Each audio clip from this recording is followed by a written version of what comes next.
Uh-huh. I just feel like I've been around the block, ripping up fantasy stock, working around the clock. Look at the view from the top. Researching rookies a lot? No, I just be listening to pods. Yeah, one in particular, I'm just a messenger. Let me just pass on the rock. Browning, brunning, pruning, pronouncing ain't what he's doing. What he's doing is not losing, but infusing you with new things. And there's Dennis the Bennett, yeah. The man is a menace, yeah. Building a dynasty, some of the finest things. Promise you, you won't regret it.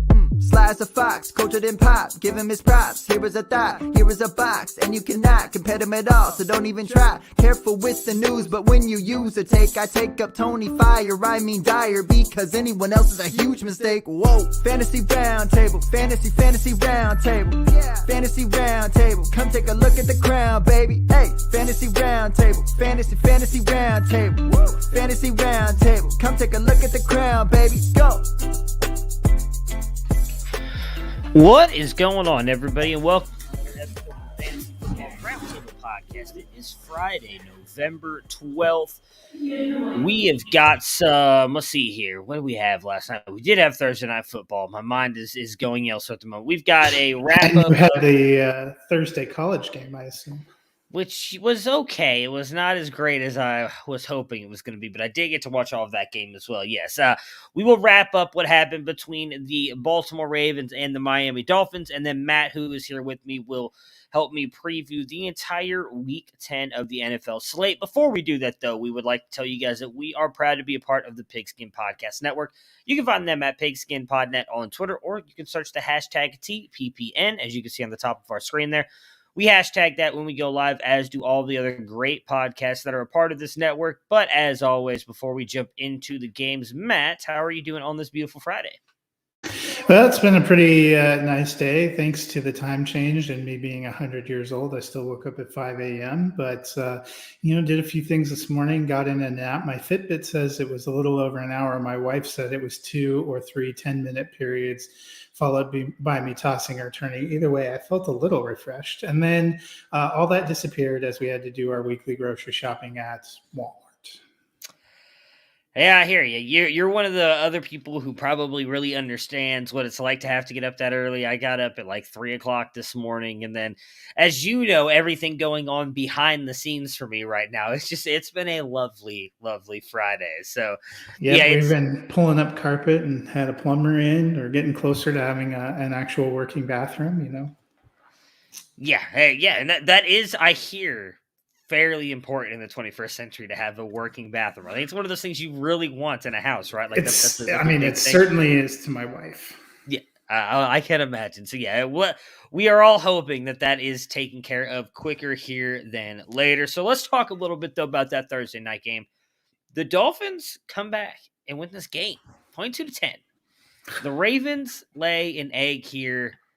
Cause for concern. This has been 2 bad games. Really? Trying to remember. I know 2 of them for sure. I can't remember what their third loss was, because they have 3 or 4 losses now. I can't remember. They have 3 losses. They lost to the Raiders on opening day. They lost that game to Cincinnati, where they got blown out. Last week, they were actually getting blown out fairly handily by the Vikings and had to come back. So that Cincinnati game was right before the bye. They had the bye week. They come out of it. They looked really flat for a while, kind of rallied, got up on the Vikings. And then you see this Thursday night game last night. I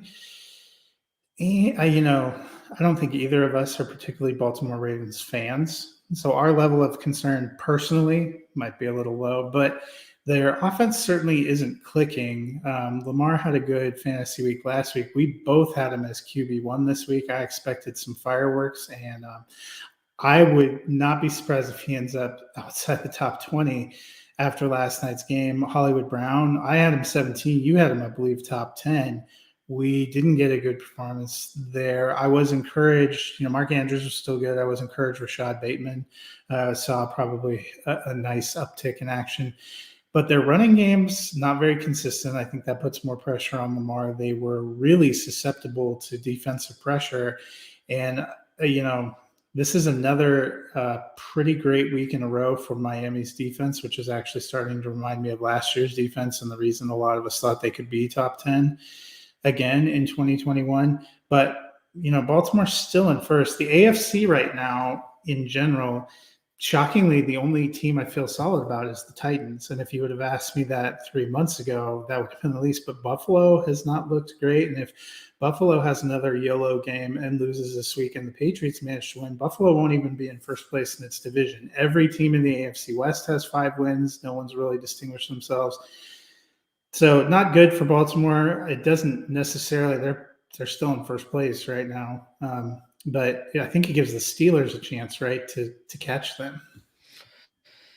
Yeah, I don't, and I actually think because what are the Browns? The Browns are at 4 losses too. Am I right? So I think the Ravens only have 3, so the Browns they'd be a half game back, but they could get to 6-4. The AFC is going to be wild down the stretch. Yeah, I'm not really.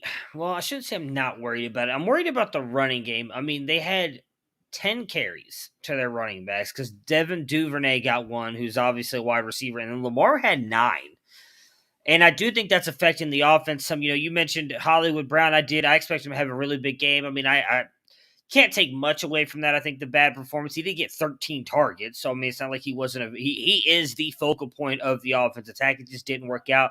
I'm confused as to why, especially as good as Rashad Bateman looked in the 4th quarter, why they didn't use him more in the other 3 quarters. And what would be concerning a little bit about the nature of the pass offense is probably, or the rushing attempts is, while it ends up being 22-10, which makes it seem like they had cushion, that really came late. This was a 6-3 game at the half. This was like a 9-3 game at the end of 3 quarters. It was close enough that you would have thought a power running team. A lot of Lamar's carries, my observation anyway, was the pocket caved in and he had to take off.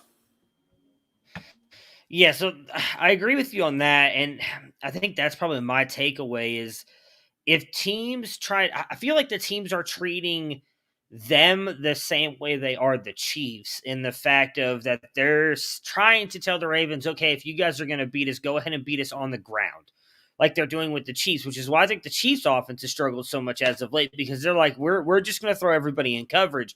You're not going to beat us passing the ball. You need to beat us running the ball.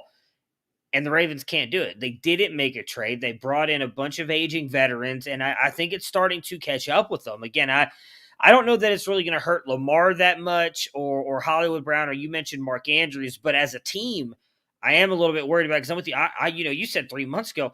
Dude, I'd go 2 weeks ago. I wouldn't have said I don't think Tennessee was the best team in the AFC, but they're sitting alone there at the top. So maybe we should consider them the best. They're the only one that seems to beat all comers. You count them out, they pound the Chiefs. You count them out, they beat the Bills. You count them out, they sweep the Colts. You count them out, they go without Derrick Henry and pound the Rams in Los Angeles. They are not only alone at the top, they're the only one that seems to step up in big moments.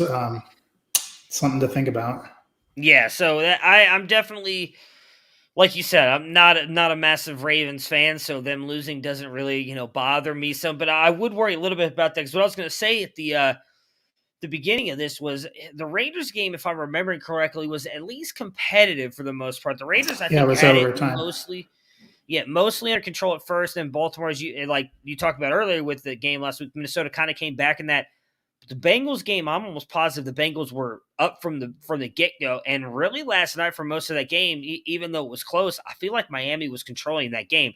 That's the thing I'd worry about is in the past, kind of like with the Chiefs, they've never really seemed out of these games, right? Like maybe they were losing, but it's like, okay, well, all it takes is one big play here or there, and they're going to get back in it. I don't know that the Ravens have that anymore, so that part of it I am a little bit worried about for them moving forward. On the Dolphins side here, they get the win. As you mentioned, the defense has been the thing that's kind of helped them win the past couple of weeks, or at least it's looked better the last couple of weeks.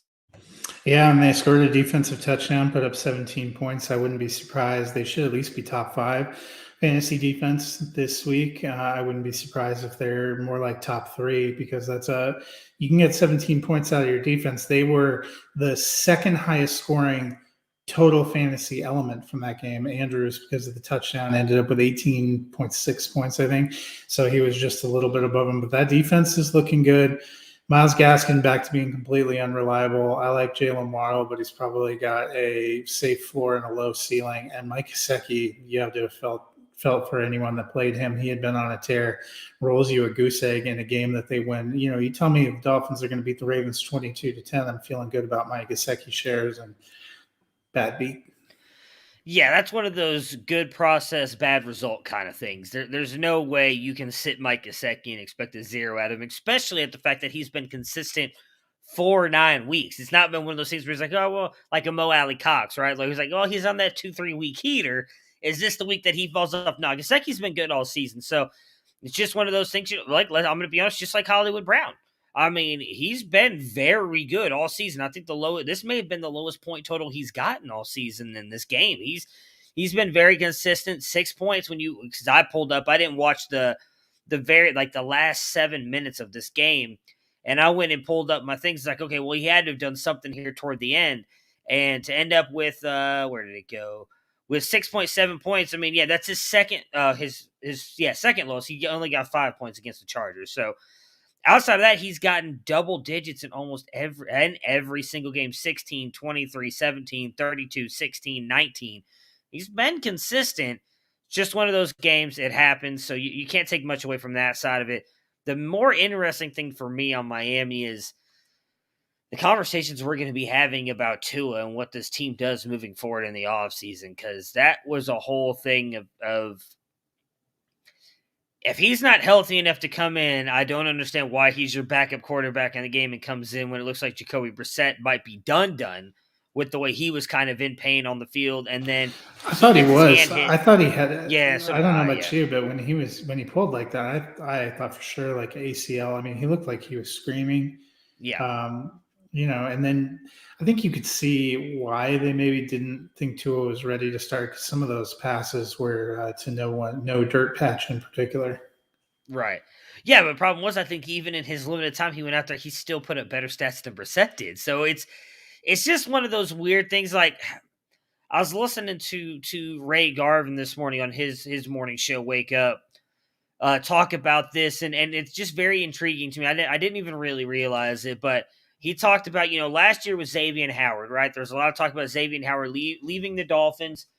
Brian Flores came out and adamant defense of Xavier Howard, like, no, he's our cornerback. He's not going anywhere, blah, blah, blah. Like, outside of him coming out and say Tua's our quarterback for now, he has not at all been like Tua's our quarterback of the future. Then there were reports that came out last night during the game that Miami was willing to give up 5 picks to get Deshaun Watson. So I don't know that Tua is long for the Miami Dolphins. And to be honest, I don't think he should be. I think it's better for him to move on at this point, because I don't think he's as bad as he's shown that he has been in Miami. And that's kind of the bad part about it. But I do think he'll get a chance somewhere. He's too talented, I think, to not to. So let's see here. Matt, tell us how, if you don't want to listen to us on weekly ranklings, well, we got to who you can get help from. Yeah, we got to wrangle ourselves, I guess. But you want to get the tools that help Bob Harris reach the Fantasy Football Hall of Fame, head to footballdiehards.com and get the Flash Update Pro. It's a full suite of fantasy tools to make you a better manager. Rankings, configurable cheat sheets, mock drafts, consistency tools, target distribution, snap counts, and more. Use code ROUNDTABLE for an additional 15% off the already low price of $24. All right, so week 10, the Atlanta Falcons at 4-4 go and play the Dallas Cowboys sitting at 6-2. Matt, what do we like in this Falcons passing game? Yeah, so I think Cordero Patterson probably has a pretty good role in the passing game as well, which is what makes him the running back. I'm still rolling out Kyle Pitts. I still feel like he's top 12 talent, even if he doesn't always get the targets. I like Matt Ryan this week. I actually had him up in my top 12. You're right, outside of week 1 has been fairly consistent. My problem is I'm sure one of the wide receivers will have a decent game, but it's wide receiver roulette. I don't feel confident rolling any of them out. Yeah, for me, it's just Pitts as well. I mean, whether they put Diggs on him or somebody else, again, tight end, it's one of those things where just a touchdown, or even if he gets you 60 yards on 4 catches, that's a good day for a tight end, So I'm rolling. I'm fine rolling Pitts out there. I talked about this on Monday or Tuesday's show that if you take away how bad he was in week 1, Matt Ryan has been a QB1 every single week the rest of the season. I don't know that he is this week. I like Dallas's defense. I think this is going to be more of I feel like this is more of like a 2021, 2024 game than a high shooting affair. Now, maybe Matt Ryan can get up there because if we're being honest, if you're looking at a lot of these games, this is kind of a poopy weekend for football. There's not really a lot of great matchups here in week 10, but there's a couple of great matchups, but it's ones where I think it may end up being a little bit of a more defensive contest. They're not great fantasy matchups. Maybe. So, yeah, I think if you've got them, you're probably starting it, but those are the only two on Atlanta's side that I like. Do you think this is a bounce-back game for the Cowboys? We know Dak came out there after 2 weeks off. He looked a little rusty. Do you think that he's maybe back to the regular or back to Super Dak this week? I mean, I hope so, and I hope we get a better game from Cooper and Lamb. It looks like, we've been saying it for 2 weeks. It looks like Michael Gallup may actually get activated. I think they're at the point where if they don't activate him, he's gone for the year. Zeke is something to watch out for. He's still been a little gimpy. It looks like he's going to play. I think you're still firing him up. Could make Tony Pollard have some flex appeal, but I think Dak took full ownership and just said they were terrible last week, and anyone that watched it would agree. I think they come back and look a little bit more like the team we've seen all season. Yeah, I agree. I talked a little bit about it on Tuesday's show. I just think it's one of those games. I really wasn't that worried about it. They'll be fine. Zeke, I'm with you. If you've got him, you're firing him up, but I do think you're a little bit worried. He did get in limited practices on Wednesday and Friday, so that's good. But I don't know if this is one of those things where, like, maybe he only gets you 10 or 11 carries and we see a whole lot more Pollard. But as you said, you've got to play him because even with 10 or 11 carries, he can end up getting you 20 points if he scores a couple touchdowns. So it might be a rough week with Zeke, but you've got to roll him out there. I am picking the Cowboys to win. Who are you guys taking? Dennis took the Cowboys, as did I. So a clean sweep. All right. Next up, we've got the 5-3 New Orleans Saints at the 7-2 Tennessee Titans. Who do you like from the Saints offense here with now no Alvin Kamara? Yeah, so I think Mark Ingram becomes a flex play for me because I imagine they're going to lean on him. And Marquez Callaway, I think he becomes a flex play because he has been the most dependable receiver, but that's really it. I'm not trusting anyone else. Yeah, and Callaway, I'd even be hesitant to put in at a flex spot because he's been a little bit rough for me. Ingram, for sure, I'm with you because they don't really have much else behind him. I think they are going to lean on him in the rushing game, and he's still, I think, a fairly good pass catcher as well.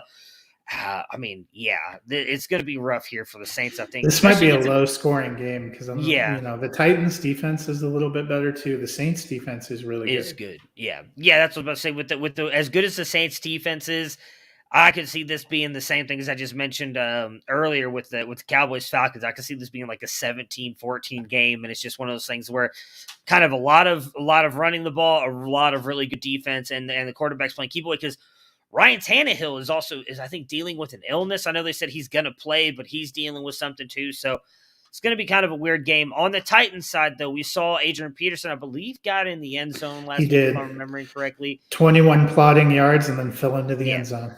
How are you looking at this backfield with him and Jeremy McNichols? Yeah, so I mean the tendency you would say AP is still a big name, future Hall of Famer when he ever hangs it up and can wait 5 years post that. But I just don't think he's quite the same back. I imagine he's going to get the volume, but he's no better than an RB3 for me. I do like him a little bit better than McNichols because I don't know how much volume there's going to be passing wise. But probably for the Titans, the only one I feel great about is A.J. Brown. Yeah. Oh, yeah. Like, if I have Peterson, I'm playing him. Unless you're sitting there with, like, well, a healthy Zeke maybe. But if, like, Jonathan Taylor, like, I was looking at one of my leagues earlier, Jonathan Taylor and Zeke, and I picked up Peterson off the waiver wire. Like, I have Marquise Hollywood Brown and Deontay Johnson in my flex spots. Like, I'm not putting Adrian Peterson in. But if you need him, I'm with you because if he falls into the end zone, I think he can get you close to 10 points. But A.J. Brown's the guy that you feel great about regardless, and that's about it. Who you guys taking? Dennis and I are taking the Titans. I think I'm going to be on the Titans as well here. I like the Saints, but I just don't know. I feel like Kamara is really going to help change that for me. All right, so Jacksonville Jaguar, the 2-6 Jacksonville Jaguars at the 4-5 Indianapolis Colts. Urban Meyer came out and said he's expecting Robinson to play today. So Sunday, aside from him and Dan Arnold, are you starting any other Jaguars? Yeah, and even with Robinson, I'm lowering expectations a little bit. When he's been a full go, we've had him kind of in the top 12-ish. I have him more in the 15 to 20-ish range. But I think he'll be decent. Dan Arnold, I like what he's doing. I don't want anyone else. This passing game has been woefully inconsistent. I know the Colts aren't a terrible matchup, but by the same token, we just have not seen Trevor Lawrence be able to click. I don't think they're blocking that well. Maybe getting Robinson back helps, but I'm not trusting anyone. Yeah, I'm with you. Dan Arnold, you're firing up. He's been very good and getting a lot of targets. James Robinson, I think you probably have to lower expectations to an RB3 for this, at least this week. Let's see what he looks like in the game here. Colts do have a fairly good defense as well, and they're playing for a lot here, trying to get back to 500. The Colts have been going strong on offense. How are you feeling about Wentz in this matchup with the Jags? Yeah, I mean, Wentz wouldn't shock me if he ends up in the top 12. I believe he got there last week. I have him as a high-end QE2. I think he's back to a good option in Superflex. Really clicking with Michael Pittman, much to all of our joy. Yeah, Pittman. I love Michael Pittman. Yeah, him. I'm with you. Wentz has been very good. I'm with you on that. Probably fire up as a super flex option, and then Pittman and Taylor are good to go. I actually wouldn't mind firing up Nyheim Hines in this one as well as a flex option. Outside of those guys, though, I'm not really excited about firing anybody else up here, and I am taking the Colts to win this game. Dennis and I are also on the Colts. It's getting scary here. Hopefully we'll find. Yeah. It looks like at least the next game we have some disparity. The 5-4 Cleveland Browns at the 5-4 New England Patriots. No Nick Chubb, no Demetric Felton. We talked a little bit about Dearness Johnson on Wednesday. What do you think this passing game could look like against the Patriots, and who do you like from the Browns? Yeah, and you are probably right. They will try to focus on taking Johnson out. I just think Johnson's going to end up with borderline RB1 numbers anyway. In the passing game, it seems like Njoku has been a guy that gets touchdowns, but I don't know if I'm trusting that. I actually kind of like Jarvis Landry here. He's a good possession receiver. I think they go back to trying to get to him. It feels like it'll be harder to get the ball to Peoples-Jones. I think Jarvis Landry can be a high-end wide receiver 3. Yeah, I'm going to go opposite of you here, and I don't think Jarvis will have a bad game. I can see wide receiver 3 upside. I am starting David Njoku because he just seems to be getting open for whatever reason. Maybe it's because it's like his 5th year there. I don't know. Contract year. Yeah, he's really kind of clicking with Baker this year. Well, I shouldn't even say that. He was clicking with Baker last year, and then he got the injury, and then really never kind of came back fully healthy. So I think he's a good play because of that. As you mentioned, he's getting touchdowns. That matters at the tight end position right now. That vaults you up into the top 10 easily. I think this is a DPJ game. I really think he's going to be able to get some yards. Maybe it's just a big play again, like it was last week. I think he had a 70-something yard touchdown last week. Like, hey, maybe that 286 and a touchdown makes you. Yeah, I actually have to start him somewhere, so I pray that you are correct. I really think this is going to be a big DPJ game for whatever reason. He's been the 3-letter J that clicks with Baker Mayfield. Obviously, since OBJ is no longer there. But I do think DPJ can have a big game. Yeah, I'm with you. I think when my final rankings finished, I had Dearness at 16. So I'm not expecting a horrible game from him. But I do think the Patriots, Bill, as great as a coach as he is, he's going to focus on trying to stop this run game because that is what the Browns offense revolves around and try and force Baker to beat them.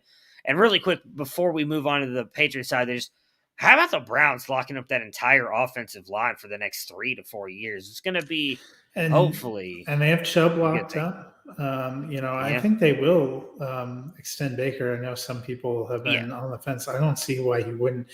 That team fundamentally works for what they're wanting to do. There was some kind of personality conflict behind the scenes, and we wish Odell well, but maybe it just wasn't the right fit. Yeah, I've been on the Baker side here for a while. I think they should extend him. I think he's been more than good enough. I don't know what to. He's been better than average, and I think a lot of people like to crap on him, but they never like to give him the props when he does good things. Like that throw to DPJ last year in the Bengals game, which I would think is fair to say not every quarterback can make that throw. He's a very good quarterback. He's just not asked to do that much in Stefanski's offense. So which Patriots do you trust for fantasy? I mean, right now, I think the big one was probably Damian Harris coming into this game. We don't know that he's going to play. He's still sidelined with concussion stuff. I believe so is Ramondre Stevenson. So we could be looking at like a backfield led by Brandon Bolden and J.J. Taylor for the Patriots. Obviously, you got Hunter Henry and Jonnu Smith. I think there was a report today that Jonnu Smith might actually get carries out of the backfield versus the Browns. Who are you trusting on the Patriots? Well, Hunter Henry, he seems to consistently get passing work. So you are right. Concussion for both Harris and Stevenson. They're both listed as questionable. Neither practiced this week, so I would certainly be concerned about that. Jonnu Smith also listed as questionable, barely got a limited practice, has a shoulder injury. So, it's probably really just Hunter Henry. Honestly, somebody's going to have a good game, but that's kind of like roulette. Yeah, I'm with you. Hunter for sure. If Damian Harris is ruled, like if he's cleared concussion protocol and plays, I'm fine starting him. I think he can still have a good day, even though the Browns defense has been very good. But Hunter Henry is the guy. Again, if you had to pick a weakness in the defense for the Browns, it would still be the linebacker position. Although, I mean, they really only have Jacoby Myers on the outside, so maybe they line a cornerback up on Hunter Henry. I don't know what they do, but I think Hunter Henry could have at least a decent game here. I'm really torn on this. I'm going to take my Browns because I don't want them to go back to 500, but I don't feel good about it. Dennis also took the Browns. I don't know why, but I'm taking the Patriots. No, I don't blame you. I really think this is a pick'em game. I think you could go either way. The 5-3 Buffalo Bills at the 2-6 New York Jets. The Bills laid an egg last week. What do we expect in Week 10? Yeah, hopefully that fired them up and gets them a little bit motivated. Josh Allen looked really bad. I think they need to get back. Their running game is almost less existent now than it was last year, which is a little bit of a curiosity. Their defense was still good. I mean, their defense was great last week. It was their offense couldn't get anything going. They need a little bit better line play. I don't think the Jets defense is as ferocious. They really let Carson Wentz pick them apart last Thursday night. I think we see a good game for Josh Allen. Hopefully he can get Diggs and Sanders and Beasley going again as well. And our boy Dawson Knox. Yeah, it's great to see Knox back. I think he's in for a good game here. I think the biggest thing affecting them is kind of the same thing as the Ravens and the Chiefs. You just mentioned they don't really have a running game. And I think defenses can kind of key in on that. There's only so much you can do if they're dropping everybody into coverage. Even if Josh Allen is running it, there's only so much he can do. Dude doesn't want to get hit 50 times a game because he's running the ball 20 times as well. So I'm with you, though. The Jets, while they do have a good secondary, and I think they do have a pretty good defense, they're just not, well, I was going to say they're really not in the same class as Buffalo, but let's be honest, neither was Jacksonville last week, and we saw what they did. But I expect the Bills to take a step forward. Dawson Knox coming to help open things up a little bit more for the Bills. Mike White will start again this week. Does Elijah Moore have another big game? I was one of those people that was super pumped to see what we got from Elijah Moore last week. We've all loved the talent, finally saw him click. I'm not trusting that just yet. Could he do it again? Sure. Bills are a much tougher defense than what they played last week. And, Corey Davis looks like he's tracking to be back. I think Elijah Moore will be fine, but all those people that got excited that was the beginning of him dominating targets, I'm a little more on I would like to see it for a couple of weeks before I jump on that train.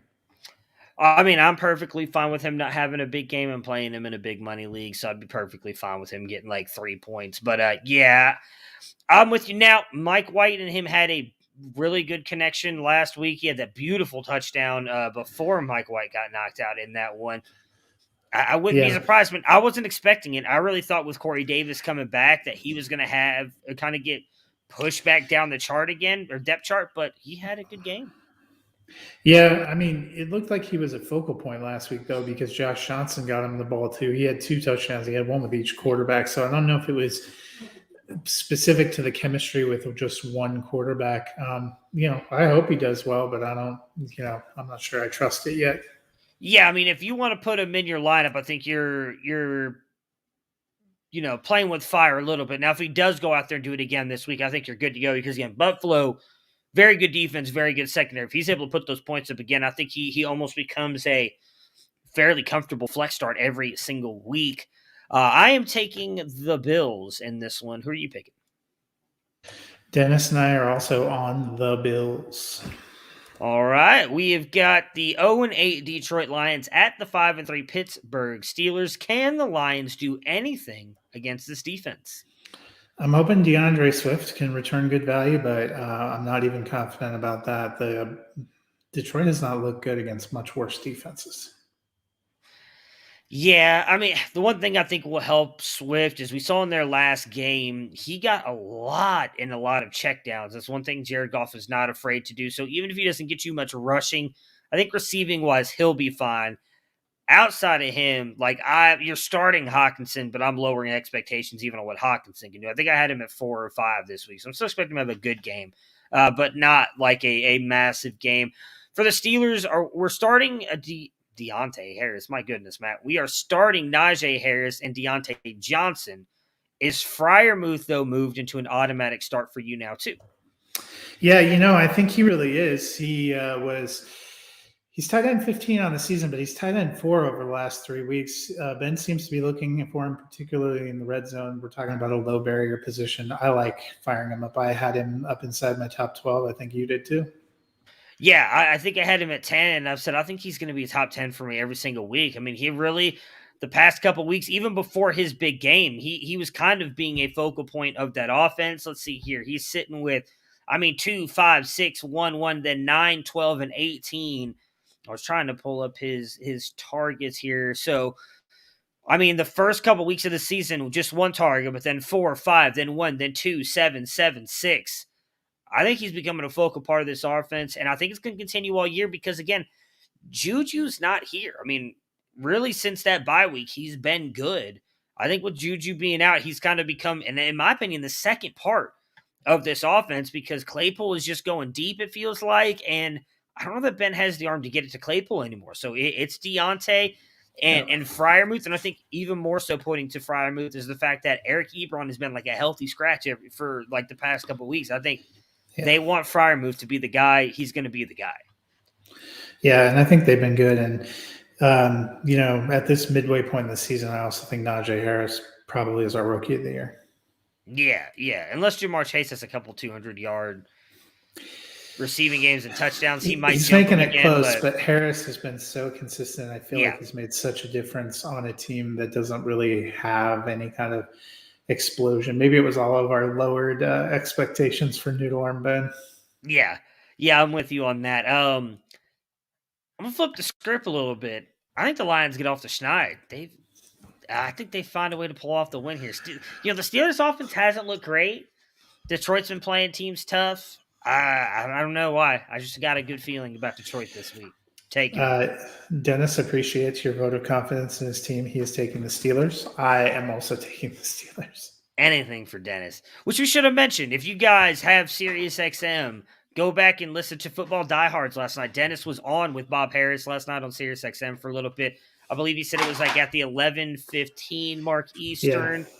For like 15 the minutes. Show started at 11:35. Yeah, I think Eastern, and he said he was on for about 15 minutes doing a Week 10 preview. So jump on and check that out. We got bumped for a Hall of Famer this week. Yeah, I feel like that's a little bit rude, but hey, you do you. No, we're just messing with him. I'm really, really pumped for him. That is a great opportunity for him to be able to jump on and talk with Bob Harris on SiriusXM. So definitely check that out if you guys haven't had a chance to, and let him know what you thought.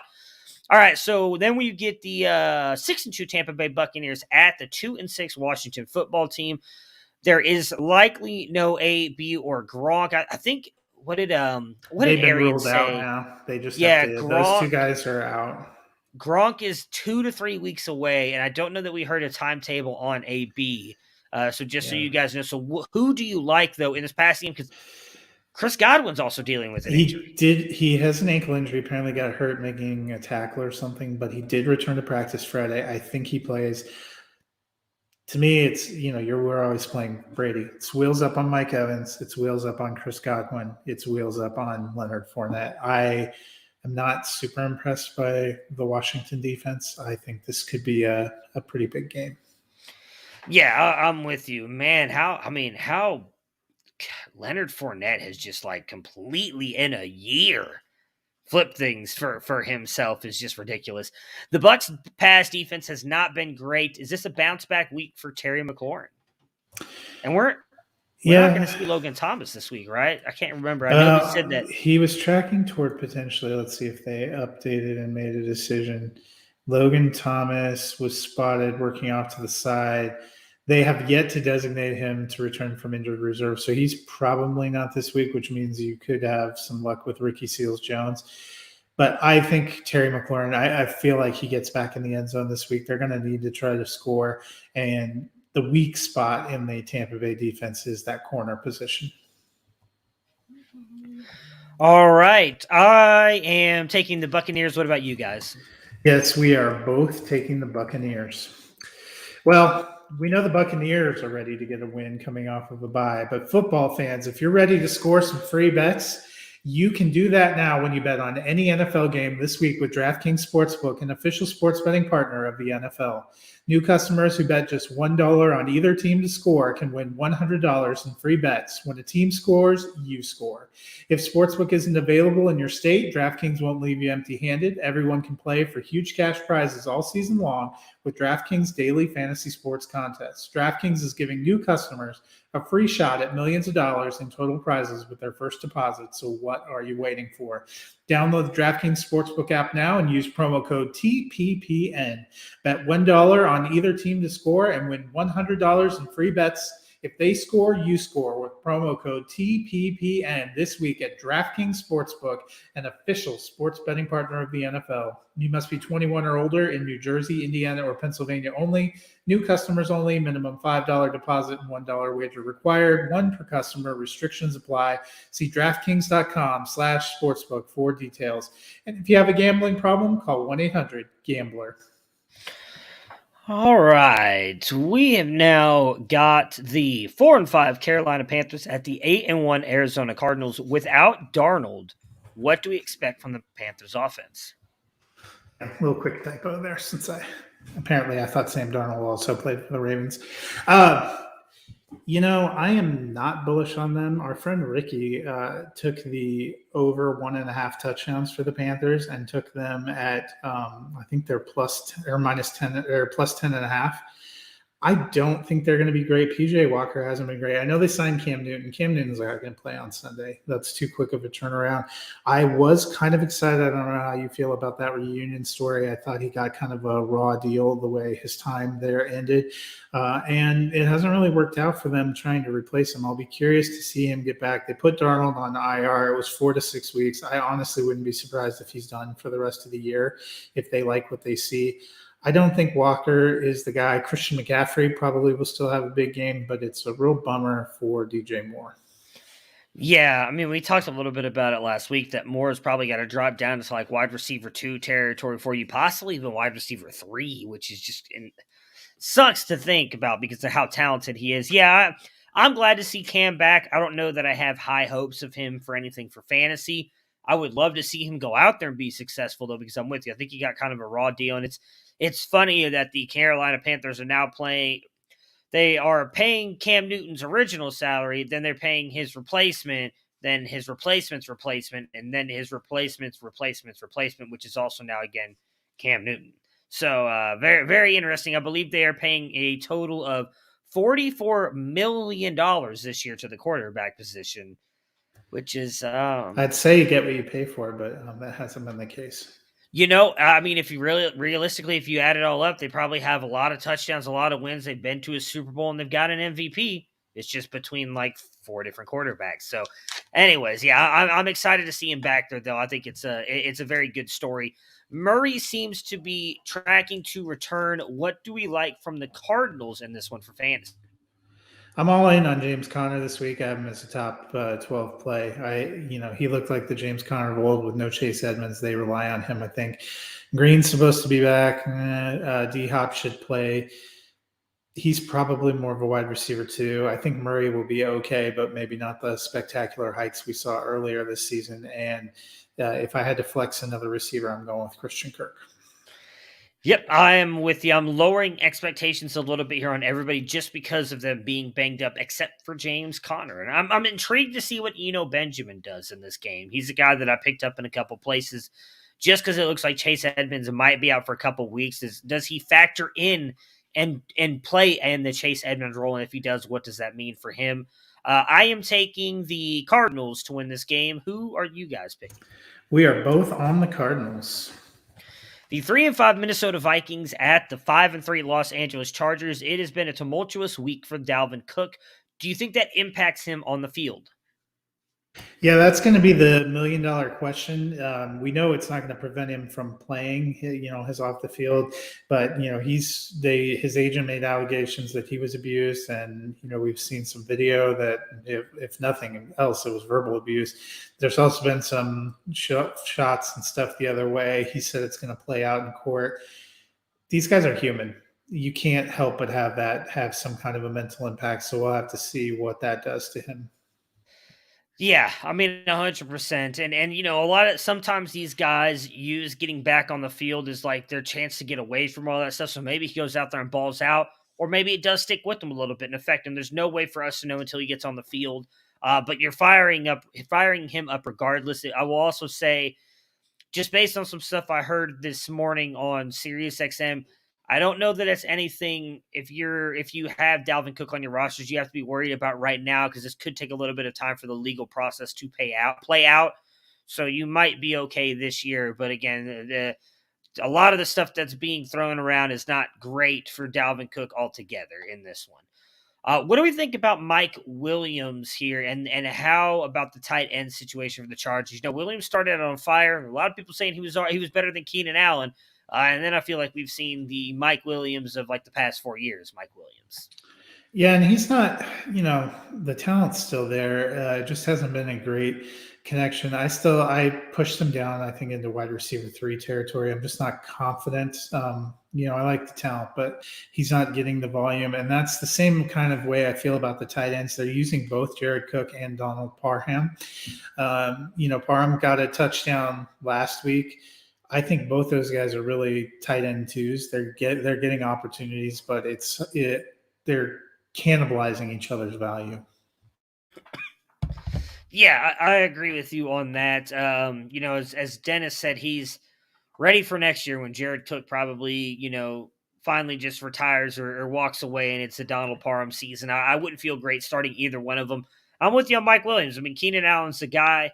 I think Mike Williams is still a decent wide receiver 3, but he's not that top end guy in Los Angeles we thought he might have been after I think the first 2 or 3 weeks there with the Chargers.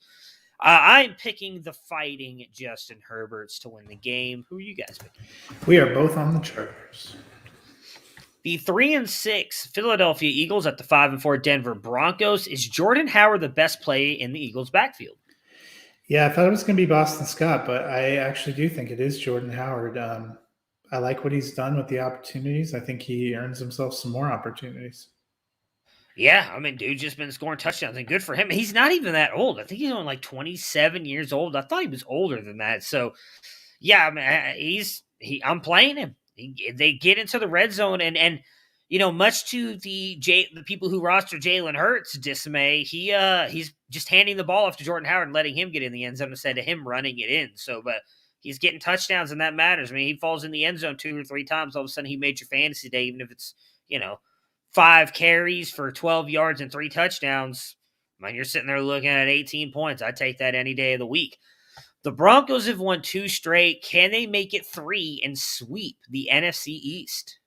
Yeah, and before the season, I thought the hard one for Denver to get against the NFC East was going to be the Cowboys, and they trucked them last week. I do think they get the win here and end up a perfect 4-0 against the NFC East. We will disagree on that part. I'm taking the Eagles. Well, you also took the Lions. So. That is very true. That's very true. But it's mostly me speaking a very good game for Jalen Hurts into existence because I need it, and I need it in a major way this week. I mean, you can have both. The Cowboys got trucked last week, and Dak Prescott was still fine for my fantasy teams.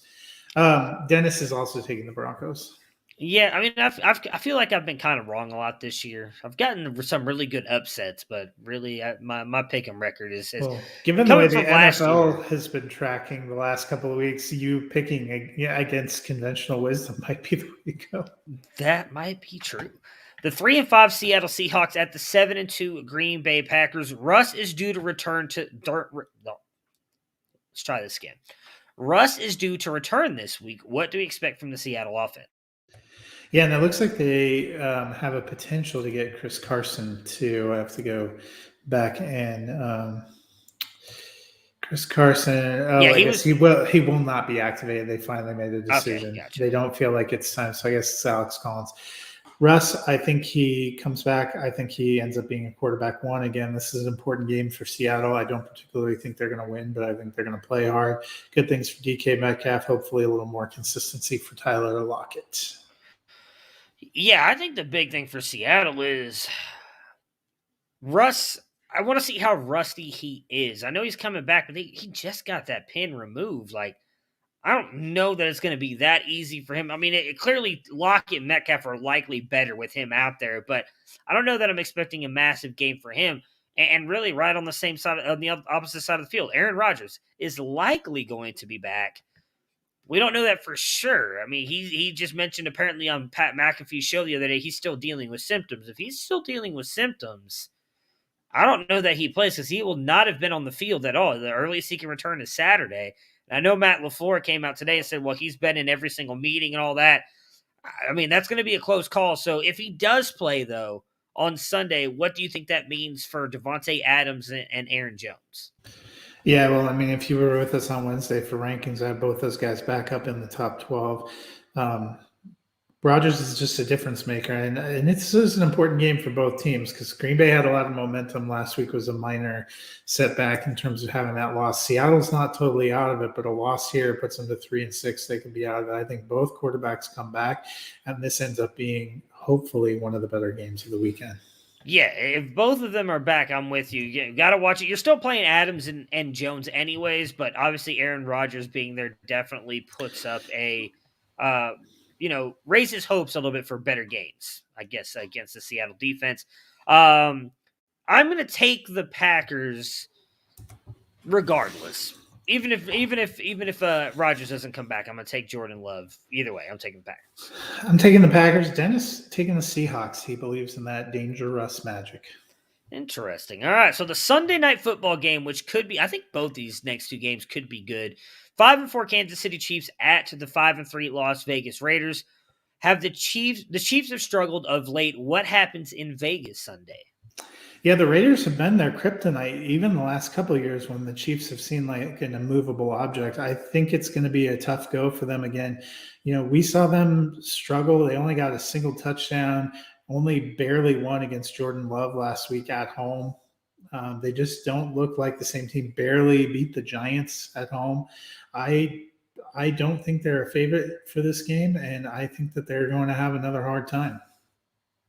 Yeah, I'm right there with you. I'll just say it right now. I'm picking the Raiders to win. I think that this is going to be a very good game, but I don't know that they're going to continue to play any better. Now, CEH, I believe, could be back soon. They were saying he's practicing. So he is in that designated return window. Let me check for an update. I did not think he was going to say that he had a good week of practice, but it's a stretch for him to be activated. So if he plays next week, I could see the Chiefs start to turn this around. As again, I mentioned this earlier in the podcast. It really seems like these defenses are dropping everybody into coverage and trying to force the Chiefs to beat them on the ground. And the Chiefs are not able to do it. And I think that happens again here with the Raiders. It was a bad beat for the Raiders in Week 9, but they've played Kansas City tough. What are you expecting from them this week? I think they come out better. Both Dennis and I also picked the Raiders, so we're all picking the Raiders. The Raiders have had good energy. Derek Carr really seems to get up for these games with the Chiefs. I think they do it again. All right, and then the Monday Night Football game, the Los Angeles Rams at 7-2 play the 3-5 San Francisco 49ers. The Rams were flat in Week 9. Will they bounce back in Week 10? And are there any concerns for you about Stafford's ankle? Yeah, and Stafford's off the injury report now, so he's good to go. We never really thought he was going to miss. I think he's going to go back to being good. Von Miller did not practice Thursday. We were hoping that this would be kind of the first time we see him, and that makes a little bit of a difference to me about how I think the 49ers play. But I think the Rams are going to come out good. Odell obviously signed there. We can get your thought in a minute. For fantasy, I don't think that's a big mover for me. I still like Kupp and Woods better. I still think Darrell Henderson keeps his role. Maybe it takes a little bite out of Higbee, prevents Van Jefferson from really accelerating. That being said, I don't expect to see him at all on Sunday. I don't think they've made any comments, but there's no way, honestly, that he's on Monday that he's on the field, I think. But I think the Rams are going to want to come out and be motivated. They didn't have a good showing last week. This is a divisional game. They need to get back on the right track. I think we do see him Monday, but I don't think he does anything. I think he's going to be there in uniform. I actually wouldn't be surprised if we get like 3 to 5 plays from him, and they try to take like one big play to him. I don't. I would have much more preferred him go to Green Bay from a fantasy standpoint, and in all honesty, just an NFL standpoint. Seeing Aaron Rodgers have Devontae Adams and Odell, man, would that be fun to watch. The one thing I think it hurts Cooper Kupp more than anyone. I know that sounds crazy to say because of how good Cooper Kupp has been, but Sean McVay was the one who pushed to get Odell to come to the Rams. I think he has a specific mindset or a specific thing he wants Odell for. Because a lot of people are like, oh, well, Djax didn't get that much, so Odell's not. Become two completely different players. Odell is still, I think, at this point in his career, much better than what Djax is at his point in his career. So you're going to likely take away from someone. I think that's Cooper Kupp. Cooper Kupp, I think, is still going to be a wide receiver one. He's going to continue to be good, but even if he loses a little bit of that volume, I think that hurts him. And I do think it takes away from Robert Woods a little bit as well. So for Robert Woods, I believe, has been like a wide receiver 12 the past couple of weeks. Like, he's been really good. That part of it, I think, does kind of suck because you're taking away from two guys who have been really good. And I don't know that OBJ is ever going to be more than a wide receiver 3 there, even maybe if that.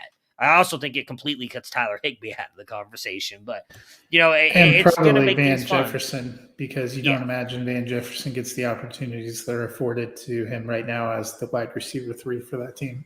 Yeah, but I mean, it's going to be a fun offense to watch every single week. That's for damn sure, having those 3 guys out there with Matt Stafford, who is, if we're all being honest, even if Eli's probably going to make the Hall of Fame, Matt Stafford's the best quarterback he's ever played with. So, I mean, that definitely is going to be fun from that side of things to watch as well. Jimmy G is QB1 the past 2 weeks, but the 49ers are 0-2. Can they change that Monday night? In a word, no. I mean, anything can happen, as we've seen in the NFL. If the Rams had won a big game last week, I might have felt better about the 49ers' chances of upsetting them, but I don't think the Rams lose 2 in a row, in which case I think the 49ers end up 3-6 and are in. I think it'll be somewhat competitive. Our friend John Hamler's diehard 49ers fan this morning said it could be Rams -15 and he'd still take the Rams. He has no faith in the Niners. I think it'll be more competitive than that. But I still think at the end of the day, they end up 3-6 and have to make a decision about whether it's time to just look at Trey Lance. Yeah, I'm with you. I actually think this can be a very competitive game, but I think the Rams, they're just too good. I think they end up pulling out the win here. And just that's who I'm picking to win as well. What about you guys? Yep, I am taking the Rams, and so is Dennis. So we were just talking about the Seahawks a couple minutes ago. Just to clarify, as you mentioned, Chris Carson not coming back, just tweeted out that Alex Collins will be getting the start at least for one more week. So the Alex Collins, not that he's done much, but he is going to be the starting running back for the Seattle Seahawks. All right, so that will do it for us today.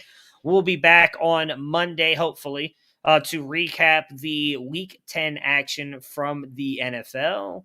And outside of that, everybody enjoy your weekend. Good luck in all of your matchups. Again, we're getting closer and closer to the playoffs, so let's hope everybody gets those very important Week 10 wins to hopefully start separating yourself or moving toward the top, putting yourself back in that playoff picture. We will see you guys again on Monday.